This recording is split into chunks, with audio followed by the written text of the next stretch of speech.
Welcome to this second episode in the Seven Heaven Catholic Talk series titled Catholic DIY Handbook, the Catechism of the Catholic Church.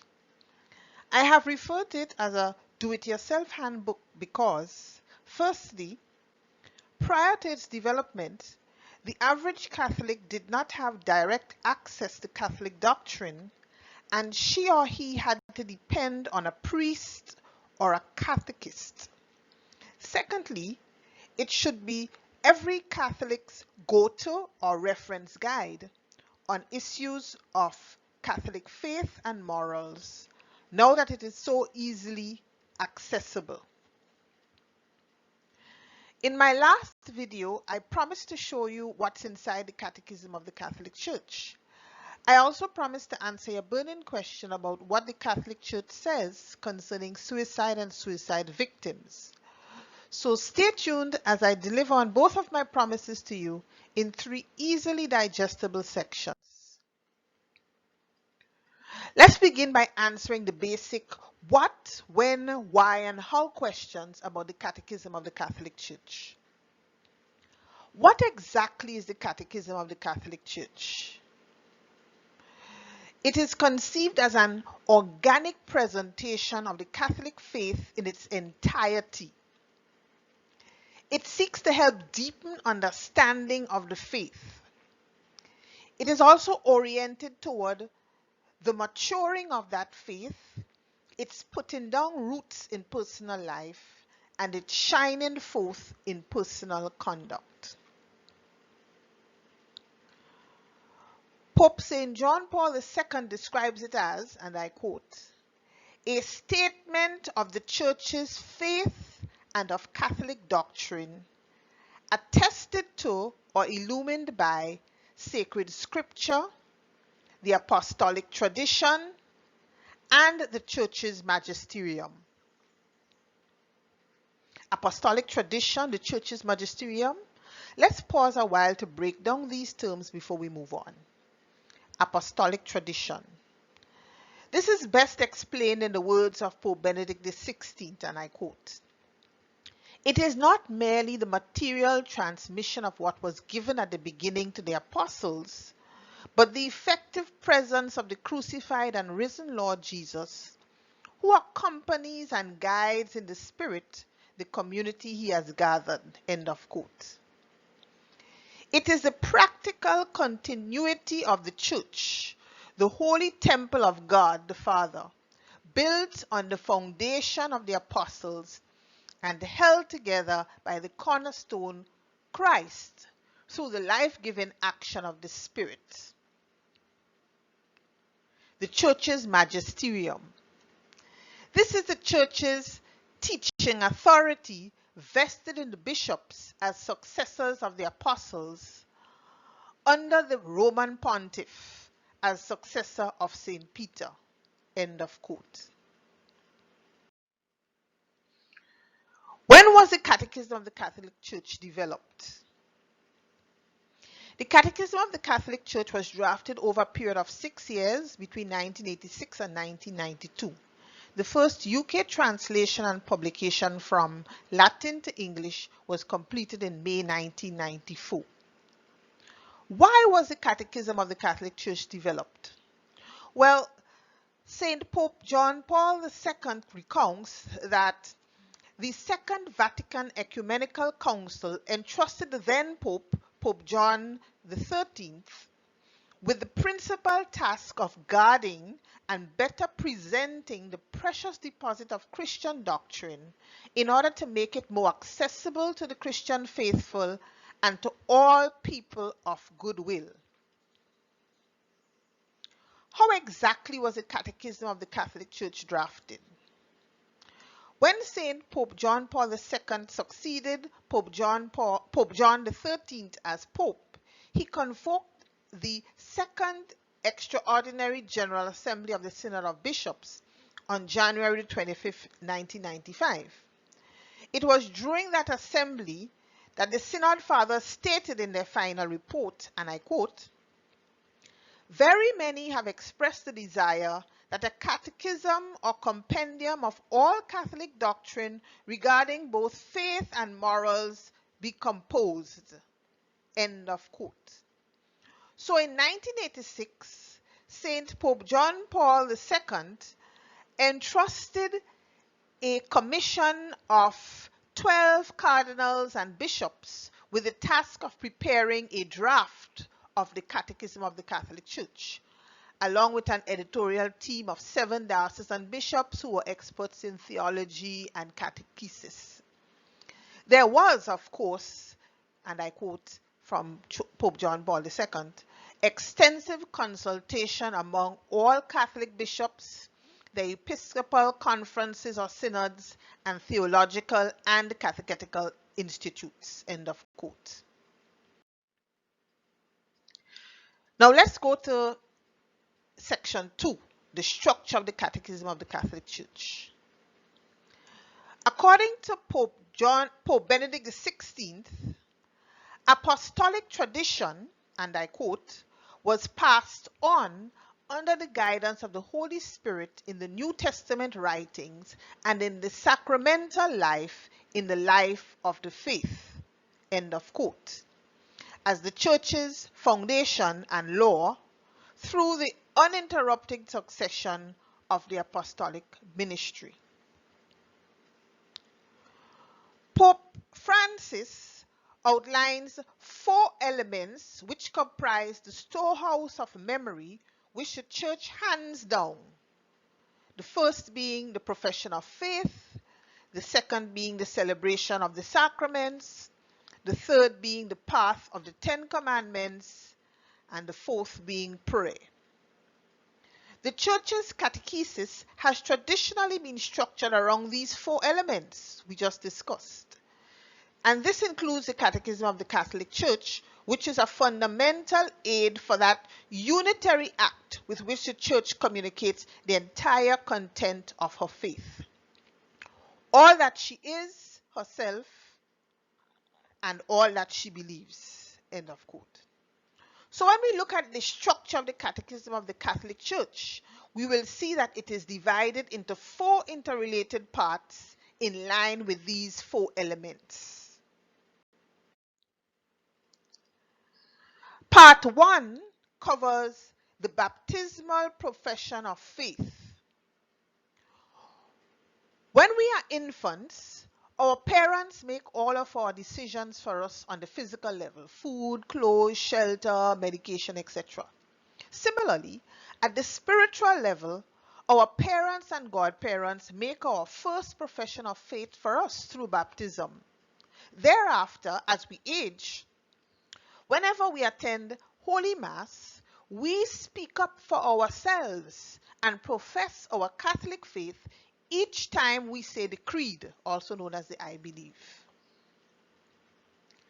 Part 2 covers the sacraments of faith, which we receive throughout the various stages of our life's journey from birth to death.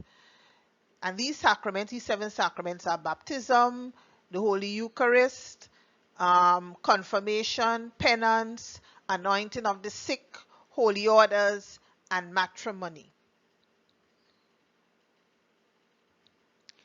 Part 3 covers the life of faith, which is expressed in the 10 Commandments, and which we actively live out in our daily lives through adherence to or obedience to the 10 Commandments.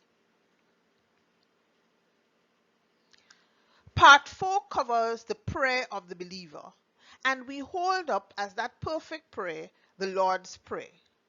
The Lord's Prayer, also known as the Our Father, comprises 7 petitions which are dissected here as a model for how we should pray. The Catechism of the Catholic Church describes the Lord's Prayer as, and I quote, truly the summary of the whole gospel, the most perfect of prayers. End of quote. Jesus' skillful combination of the 3 elements of praise, supplication, and intercession in the Lord's Prayer makes it the perfect model for Christian prayer. It was given to the apostles by Jesus in response to their direct request Lord, teach us to pray. Luke chapter 11, verses 1. We now move on to section 3, which I know you've been anxiously waiting for. What's inside the Catechism of the Catholic Church? So let's move on to this final section, section 3, to see what's inside this precious container of the Catholic faith, the Catechism of the Catholic Church. I know of 3 persons who committed suicide in the last 3 years. And in each of those instances, I was extremely sad because all 3 of them were hardworking individuals who had a lot more to offer in this life. Here's the answer to your long-awaited question. What does the Catechism of the Catholic Church say about suicide and suicide victims? In paragraph 2281 it says, and I quote, "Suicide contradicts the natural inclination of the human being to preserve and perpetuate his life. It is gravely contrary to the just love of self.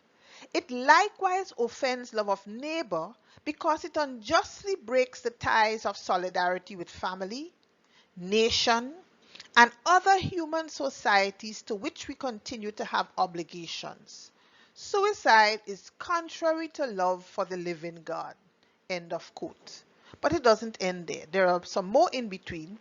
But then in the end, it ends with paragraph 2283 by stating that we should not despair of the eternal salvation of persons who have taken their own lives. By ways known to him alone, God can provide the opportunity for salutary repentance. The Church prays for persons who have taken their own lives. On June 1st, 2020, Pope Francis sent a tweet on Twitter in celebration of the memorial of the Blessed Virgin Mary, Mother of the Church. The first sentence of that tweet reads, and I quote, "A church that is mother follows the path of tenderness and compassion." End of quote. I am comforted by the fact that although the Catholic Church does not condone suicide, it reveals that same tenderness and compassion in the Catechism of the Catholic Church when speaking about suicide victims.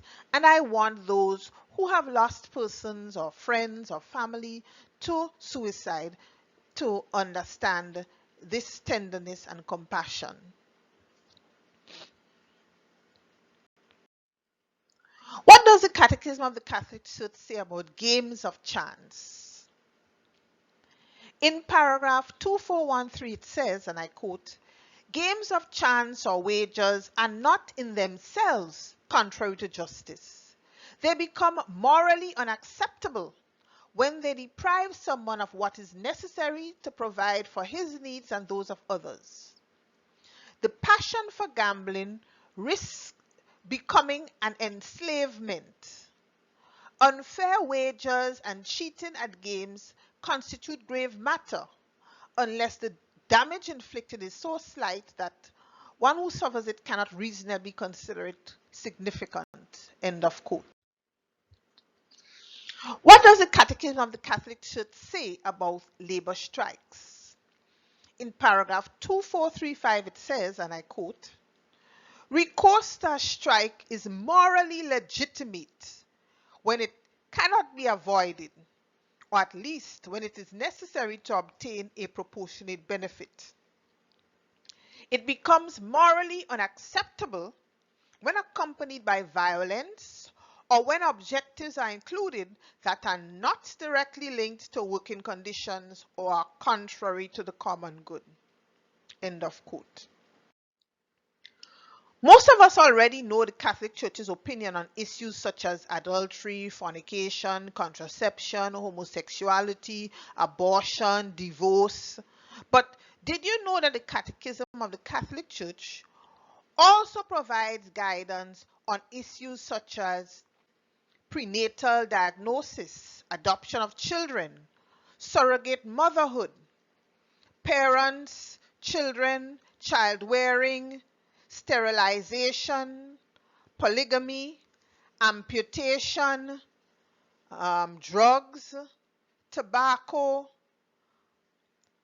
palliative care, euthanasia, suicide, autopsy, pornography, prostitution, rape, incest, discrimination, forgery, astrology, games of chance, magic, the occult, sorcery, witchcraft, simony, media, meditation, music, refugees, revenge, work, wages, salary, genocide, development aid, duties of citizens, economy, society and the state, tax evasion, armed forces, soldiers, armed production and sale, war and terrorism. You'll notice that this list of topics spans a broad spectrum of issues that range from the personal to the familial, to the societal, to the national, to the international.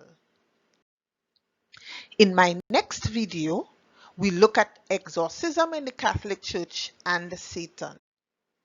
To get alerts for new videos that I post, click on the red subscribe button or my 7 Heaven logo.